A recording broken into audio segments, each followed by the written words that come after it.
Hello बच्चों, let's see this question. The question says in the circuit shown, the key K is closed at t is equal to 0. The current through the battery is option A V R1 plus R2 divided by R1 R2 at t is equal to 0 and V by R2 at t is equal to infinity.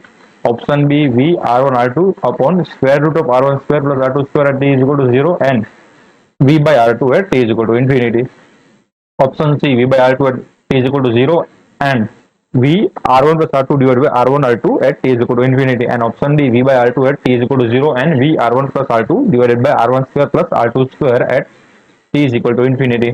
तो हमें ये जो circuit given है उसमें हमें बताना है, उसमें से हमें बताना है कि करंट थ्रू द बैटरी, ठीक है, यानी कि टोटल करंट हमें फाइंड करना है, ये बैटरी में से कितना टोटल करंट पास होगा वो हमें फाइंड करना है। इन चारों ऑप्शन में से कौन सा सही होगा। तो हम इस प्रॉब्लम के लिए जो की कंसेप्ट यूज करने वाले हैं, की कॉन्सेप्ट, वो तो होगा, पहला क्या होगा, देखो अब सर्किट को हम सिंप्लीफाई करने वाले हैं, तो सर्किट का सिंप्लीफिकेशन करने के लिए कौन सा यहाँ पर रूल अप्लाई होगा, तो यहाँ पर लिखेंगे parallel and series connection of resistor, parallel and series combination of resistors. And जो सेकंड कंसेप्ट यूज करने वाले हैं वो होगा करंट इन एलआर सर्किट, ठीक है, करंट इन एलआर सर्किट, जो कि हमें गिवन होता है कैसे, I of T is equal to V by are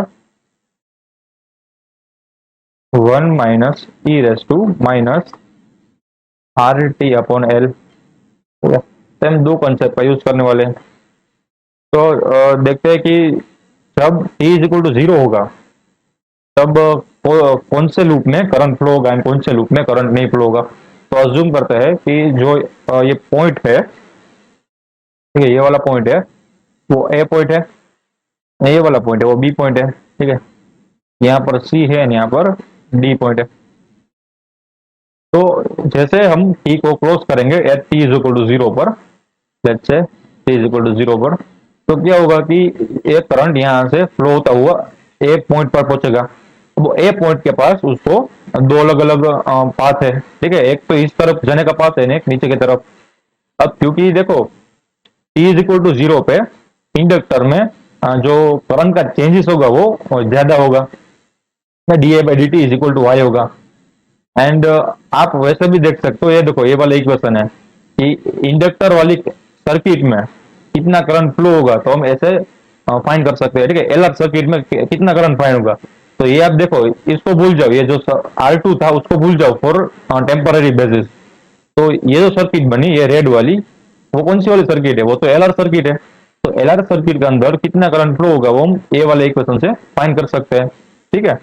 तो इस इक्वेशन में टी इज इक्वल टू 0 रख दो, ठीक है, तो क्या मिलेगा, तो हमें मिलेगा आई इज इक्वल टू 0। क्यों मिल रहा है, क्योंकि हमें पता है कि जो मैं यहाँ पर लिख देता हूं at T is equal to 0, तो इंडक्टर होगा, inductor behaves as open circuit, open circuit. Why, तो मैं यहाँ पर लिख देता हूं because at T is equal to 0 change in current, change in current यानी कि D I by D T is very high, very high.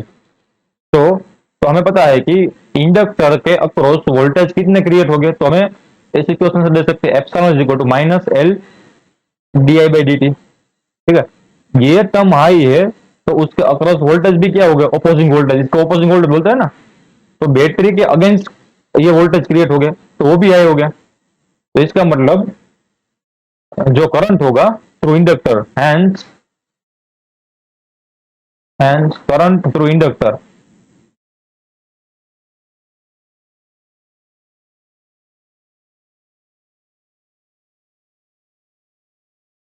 Is zero.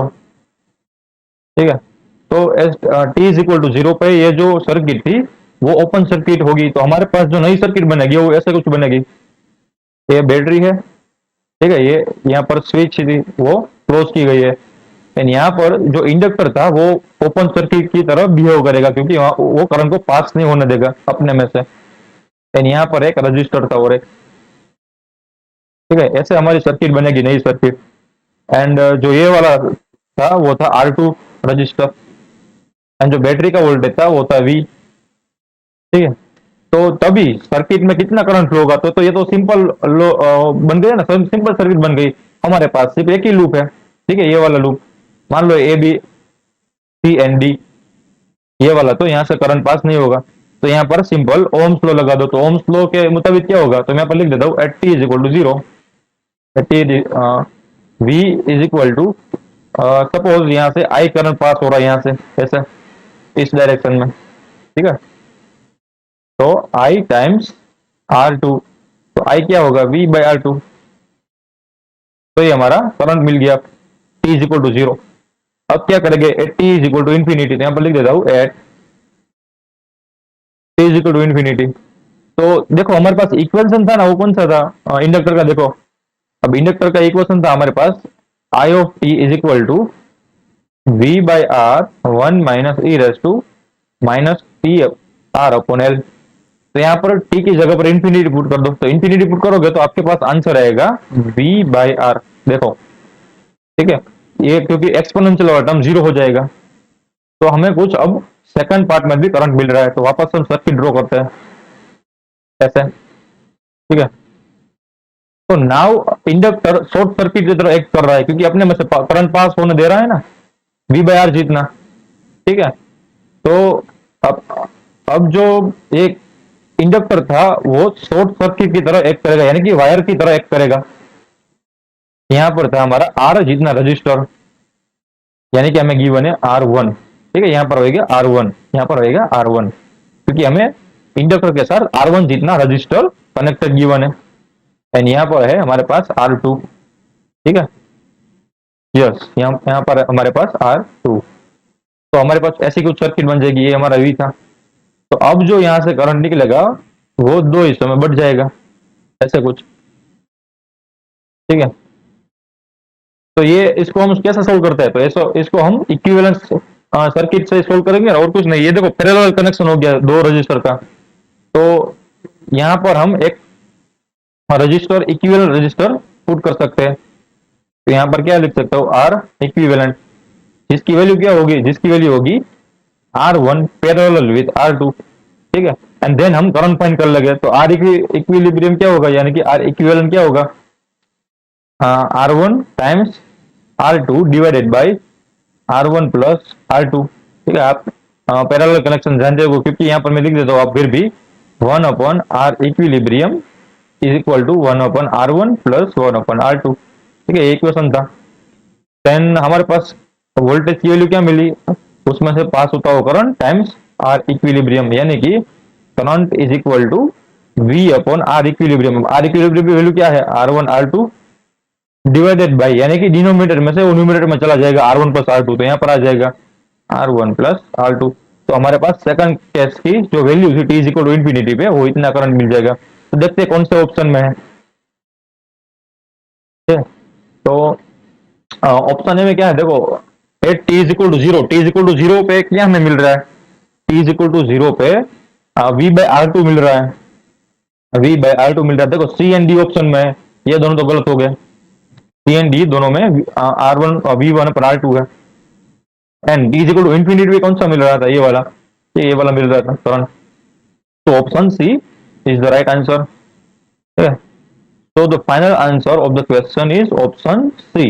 That is, at t is equal to 0, current will be V by R2, and at t is equal to infinity, current will be V R1 R2 plus divided by R1 times R2, ठीक है, R1 plus R2 divided by R1 into R2.